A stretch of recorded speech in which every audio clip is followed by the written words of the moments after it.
ಆಯ್ತಾ ಬಿಟ್ರೆ ಮತ್ತೆ ಮತ್ತೆ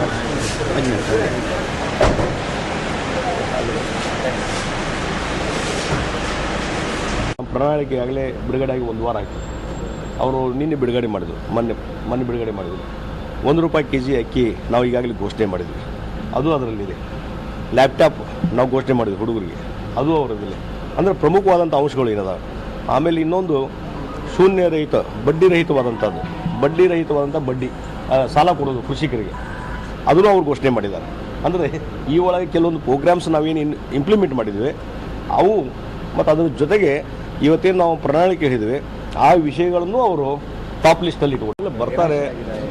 ಏನು ನಿರಾಶೆನೇ ಆಗಿಲ್ಲ, ಇನ್ನೂ ಬರ್ತಾರೆ ಇನ್ನು ಮತ್ತೆ ಇಲ್ಲ. ಅವತ್ತು 28ಕ್ಕೆ ಬಂದು ಹೋಗ್ತಾ ಇದ್ದಾರೆ, ಮತ್ತು 28, 20, 30 ಇದೆಯಲ್ಲ ಪ್ರಚಾರ 2ನೇ ತಾರೀಕುವರೆಗೆ ಇದೆ. ಅಷ್ಟರಲ್ಲಿ ಮತ್ತೆ ಬರ್ತಾರೆ. ಇನ್ನೂ 1-2 ದಿವಸ ಕೇಳಿದ್ದೇವೆ. ಮೋಸ್ಟ್ಲಿ ಇನ್ನೂ 1-2 ದಿವಸ ಬರಲಿಕ್ಕೆ ಚಾನ್ಸ್ ಇದೆ.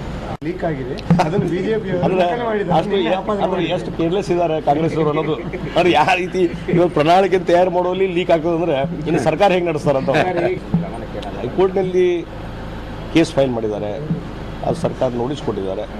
ನಮ್ಮ ಕಾನೂನು ಇಲಾಖೆ ಮತ್ತು ನಮ್ಮ ಅಡ್ವೊಕೇಟ್ ಜನರಲ್ ಒಪಿನಿಯನ್ ತೊಗೊಂಡು ಮುಂದೆ ಯಾವ ರೀತಿಯಲ್ಲಿ ಉತ್ತರ ಕೊಡಬೇಕು, ನಮ್ಮ ಹೈಕೋರ್ಟ್ನಲ್ಲಿ ನಮ್ಮ ವಾದ ಏನಿರಬೇಕು ಅದನ್ನು ನಾವು ಮಂಡಿಸ್ತೀವಿ.